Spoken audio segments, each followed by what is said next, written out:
I told you. After a dominant first half against the Falcons yesterday, the Seahawks defense cracked in the third quarter. Atlanta turned a 14-point halftime deficit into a 7-point lead. Richard Sherman wasn't too pleased about it and went on an intense sideline outburst after a Julio Jones touchdown. He even had to be restrained by his teammates. Ryan Clark, do you like, love, or hate? Max. Yes. Do you Yes. like, love, or hate? Yes, me. His outburst. Where this guy talks for 11 straight minutes and I don't have anything to say. Please. Now. Nobody talks more than you. You This call is me really ashamed. We're gonna put a clock on this. When are we All right. getting the clock? Here we go. Hold on. Go ahead. By the way, Time it. Ryan can talk Time it. too. Let's not. You're not slipping out of this one. Yeah, The only all one who look, doesn't talk Dallas is me. Cowboys Super Bowl contender, but they ain't going to. They may not go to the playoffs. That's Go right. ahead. That's right. The Go ahead. Giants won 2 Go Super ahead. Bowls at 9 and 7. Can we stay Max, you're on the focused? clock. Go ahead. I want Cam You're the Newton best. and Odell Beckham Jr. And all the different players we've been talking about today to look at Richard Sherman. You want to act up in a certain way that draws media attention? That's the way you do it, like Richard Sherman. That's who I want on my team. Don't let me sit here and have everyone, oh, you're just being anti-player. No, I'm not. Richard Sherman is who you want. Whether or not it was a calculated move on his part, it had that effect. He was upset. An all-pro corner was upset on a championship defense in the not-too-distant past because there were breakdowns in communication.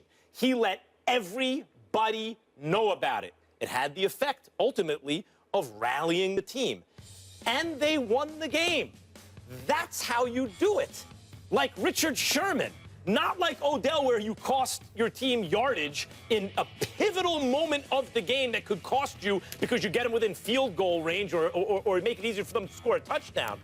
You don't have an impulse control problem where it hurts your team.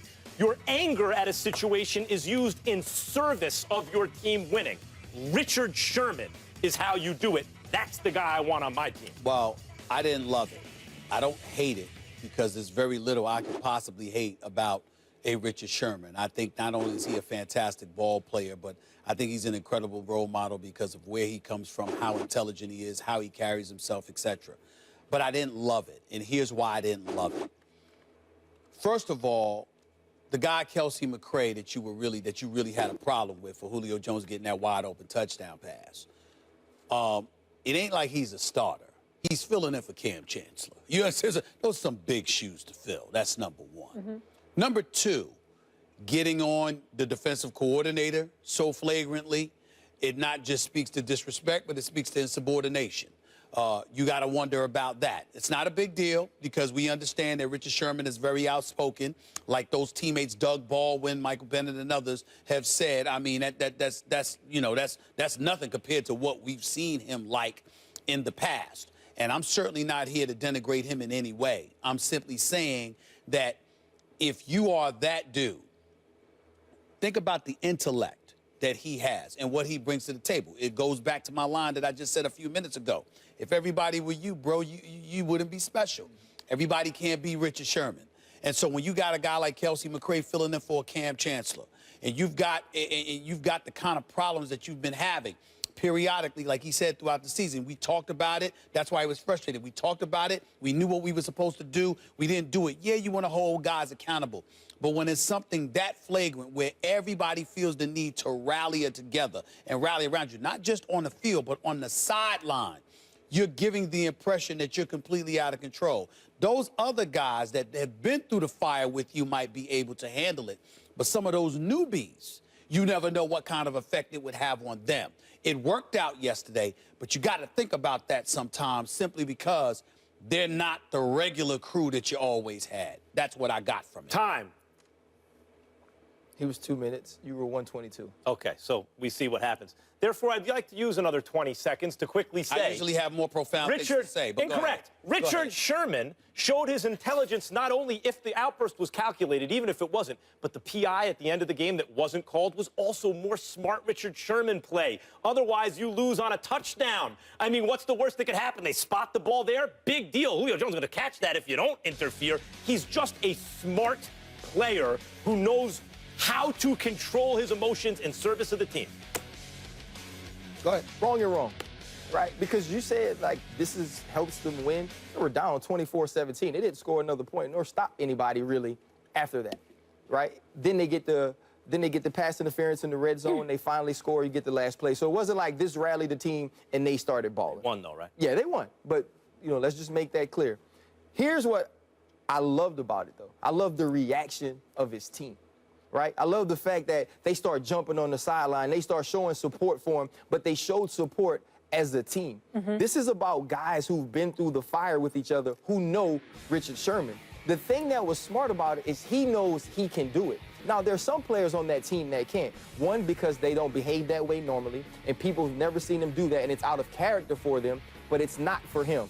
And that's why it was okay. I agree with Stephen A. I don't necessarily like you going at your coach, but if you have that type of relationship, if that's the way that y'all get down, you know, some of your friends you could talk to in a certain way. Of course. And Richard Sherman feels like he can do that. The craziest thing about it is the only person who played man on the play was Richard Sherman. So if it's a miscommunication, and maybe 10 other people communicated one thing, Rich didn't. They came out with one receiver. They motioned the tight end outside of Julio Jones. I'm sure there was a check to be made there, and they locked it up. Julio runs down the seam. It's a touchdown. So I understand his frustration. I actually like that he cares, because Coach Tomlin used to get on us after years and years of being good. When we would make a good play that we just thought was good, we dap each other off and walk back. When there was a problem, we always felt like, it's okay, guys, we can fix it, because we had been there so many times. What it showed me yesterday is he still has the same fire it took for him to become one of the elite quarterbacks Well, there's no in the question league. about that, but the reason why I interject is because of this. Pete Carroll was quoted after the game as saying that the mistake that happened afterward, another touchdown play, he said it might have been residue from that situation. So again, we're talking about everybody may not particularly being able to handle things coming from a Richard Sherman. It doesn't make him wrong. It just means know your personnel around you enough to know that some cats may take that the wrong way. It may not handle it. It may not be strong enough to handle it. And listen, this isn't the first time, right? It's just handled differently with different players. Remember last year, Carolina Panthers streaked down the seam to Olsen, Cam Chancellor, Richard Sherman, Earl Thomas. Is a miscommunication. He's wide open. They have the conversation. It was a different conversation, obviously, because of what you said, the two people involved. When an all-pro player and Super Bowl champion sees a miscommunication leading to scores against the team and has a temper tantrum about it to try to direct the team's focus toward that miscommunication, that's smart. That's not bad. Listen, I don't mind it. I don't mind it. But what I'm saying is it's the reaction to it that made it a good call, not necessarily the fact that he reacted that way. Smart at the end, too. We'll leave it there. Thank you for working the stopwatch. We appreciate that. Fastest these two have ever gone. They went really fast. I think they did it purposely. Of course they did. Because they're so competitive. They wanted to beat each other with the time, too. Not really. And I won as usual. Oh, gosh. Ryan, we'll see you soon. Thank you so much. Which reaction do you have the biggest problem with from the NFL on Sunday? Cam's postgame presser, Richard Sherman tirade, or OBJ taking his helmet off after scoring the go-ahead touchdown? We'll share those results in just a little bit. But coming up next, Colin Kaepernick blown out by the Bills on Sunday. Did that prove it was a mistake to start him? We get into it. That's next. Hey. It was about good and bad news for Colin Kaepernick in his return as the 49ers starting quarterback. The good news is that Cap threw for nearly 200 yards with a TD and no picks while also running for another 66 yards. The bad news is his team was blown out 45-16 in Buffalo. After the game, Chip Kelly was asked if Kaepernick would remain the starter, and he just said, "We'll see." Stephen A., was it a mistake to start Kaepernick in the first place? Not at all. I mean, it is what it is. He's got to get in there. He's got to work off the rust. He's got to, and the conditions are not going to change. It really wasn't about the Buffalo Bills. It's how anemic the San Francisco 49ers are. Their offense has no playmakers. Their defense is awful. They've given up 100 yards rushing to 5 consecutive runners over the last 5 weeks. Chip Kelly, once again, surprise, surprise, no surprise at all. He's paid little to no attention to the defense, and it gets to a point where the second half of the game arrives, and it's like you don't even care. You you don't even want to be out there. That's how the 49ers absolutely positively looked. I understand the temptation to sit up there and say, hold off on Colin Kaepernick. Colin Kaepernick was clearly set up to fail. I don't put that on Chip Kelly as much as I put that on Trent Baalke. I think Trent Baalke, the general manager for the San Francisco 49ers, is awful.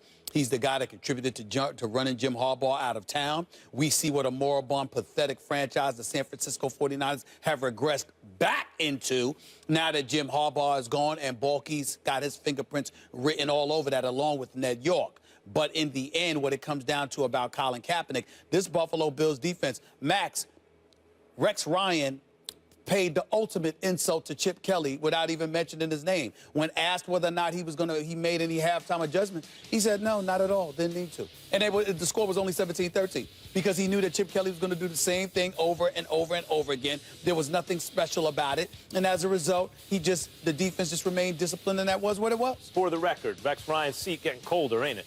Cooler and cooler. Well, it's cooling off, cooler and because you cooler. were calling for his head not long ago. That's right, when they were 0-2, and they looked awful, and he fired his offensive coordinator using him as a scapegoat. But this new guy has stepped in. They've scored over 30, and they're running the ball more effectively, and the defense looks halfway decent. Scored 128 points on San Francisco yesterday. I mean, that was a ridiculous score. Listen, this was a mistake to start Colin Kaepernick against the Bills, just as I said it was going into the game. And, in fact, they got off easy. It could have been a lot worse. The Bills hit the quarterback more than all but – I mean, they're among the league. It changes week to week. But they're among the best at hitting the quarterback, and they hit the quarterback hard. And the fact that Kaepernick got out of there relatively unscathed is lucky for him and the Bills and the Niners. And the fact that he's shaken off some rust is also another good benefit of that game. But that was a mistake. And I want to get into that set up to fail thing. Let's get into this conspiracy theory a little bit. First of all, they negotiate out his injury provision, so they're not guaranteed money. He doesn't get guaranteed money if he gets hurt, but they buy him an insurance policy. The insurance policy is much cheaper for the team than actually paying out the money. If he does get hurt, the insurance company pays out the money. Good point. Then they start him against a team, a vicious defense that's been hot, on the road. Now, why would you do that if you want your guy to look good, if you're trying to win? That doesn't make a lot of sense to me. Now, okay, so he got out of there without an injury. They're not out of it that way if you follow this conspiracy theory. I'm not saying I subscribe to it, but I do subscribe to it. It is interesting. That's my point. And then you can now sit back and say, well, I don't know who's better, Blaine Gabbert or Colin Kaepernick. They're kind of similar. And, in fact, this version of Colin Kaepernick is similar to Gabbert, and he won't look any better than Gabbert if you start him in Buffalo. They should have waited till he's at home against the Bucs and start him then. It's not similar because he made plays with his legs. He was the leading rusher for the team yesterday, and that's something that Blaine Gabbert would never do. In the end, what it comes down to is this. Colin Kaepernick, there is no doubt that he brings more weapons to the table, and he should have been used earlier as far as I'm concerned. I think he has been set up to fail. I wouldn't put it past the 49ers at all right now because I think based on the whole Jim Harbaugh situation, a legitimate argument could be made that they appear to look like a corrupt organization. I really think that's fair. But this is what's odd to me. I know what you mean. I'm saying there are reasons to go into that conspiracy theory. What's odd to me, though, is Chip Kelly offense. We're going to run a lot instead of short passes, because short passes, there's a possibility of turning the ball over a little more than a running play, right? There are more variables. And when we take shots passing, it's going to be down the field. That's Kaepernick. Kaepernick is the right quarterback for that system. Why hire Chip Kelly for a Kaepernick team if you want to set him up? I totally agree, but my point is that, hold on, I see what you're saying. You're saying that why hire Chip Kelly if you want to set Colin Kaepernick up? What I'm saying to you is that the whole setup process began after Chip Kelly arrived. I think that Baalke with Chip Kelly, in terms of their mode of thinking, I'm not saying Chip Kelly himself is involved in this, but to hire Chip Kelly and to bring him in after his history in Philadelphia, to follow that up with Kaepernick not wanting to be there, to follow that up with the Kaepernick protest, to follow that up with Kaepernick's contractual situation, and you weren't able to unload him to Denver, all of that stuff. I'm looking at how things unfolded,